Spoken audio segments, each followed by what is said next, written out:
Hello guys, nandito na kami ngayon sa checkpoint ng boundary ng Aurora. Kasama ko si Carlo.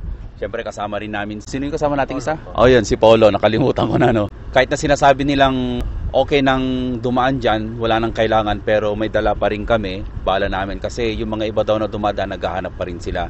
So may kinuha pa rin kami para makadaan. Kasi mas naging stricto daw sila ngayon kaysa yung dati. Ang purpose lang naman namin yan is dadalhin yung donation ng Team IL at saka Bulaklak, then yung tarpaulin. So ngayon medyo kinakabahan ako, baka hindi tayo papasukin. Ito naman yung donation namin. Ayan. Ayan. Galing sa Team IL. So sana mapadaan tayo doon para maibigay natin yung donation at saka yung mga yan. Tsaka gutom na rin kami, baka may daing na naman doon. Try natin na dumaan dyan. Baka sakali lang.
May pick up sa harapan namin, hindi siya makaalis kasi ewan ko, biglang kumatok yung Raptor niya, kaya hindi kami makadaan.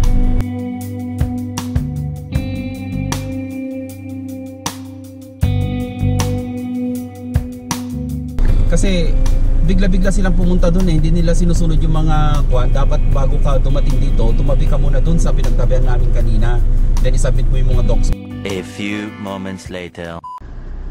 So ayan na nga guys, dito na kami sa Dinagyawan. Malapit na kami sa bahay nila Atot. Medyo nandito na kami, may nararamdaman kaming konting lungkot. Kasi tuwing pupunta kami dito sa bahay nila Atot, parang nakikita mo yung kasiyahan niya pag dumarating ka, yung nakahanda na yung mga kakainin nyo. Laging siya yung sponsor ng breakfast namin dito. Tapos pag ayun, namamasyal kami dito, lagi siyang kasama. Hindi pa siya makitang nakasimangot, nakangiti lagi, kahit napagod nakangiti pa rin. Kasi wala naman na si Atot. And lapit na kami guys. baka ba namin? Bakit ganun? Oh my God, Atot. Meron pa ba yung daing natin? Alam nyo, ito lang yung yung pagdating namin na hindi kami masaya, yung parang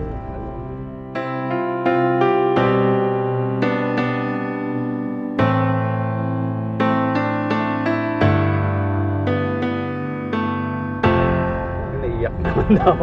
Pareho lang tayo sir. Taga muna. Dito na tayo umiyak. Wait lang. Hindi. Naiiyak ako doon.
yung kwan niya. Doon ko lang po nalaman na nagpapaalam na po pala siya. Po ako mga bandang alauna, andito po siya sa may lamesa na sinasabihan po siya na masakit ba, Paps?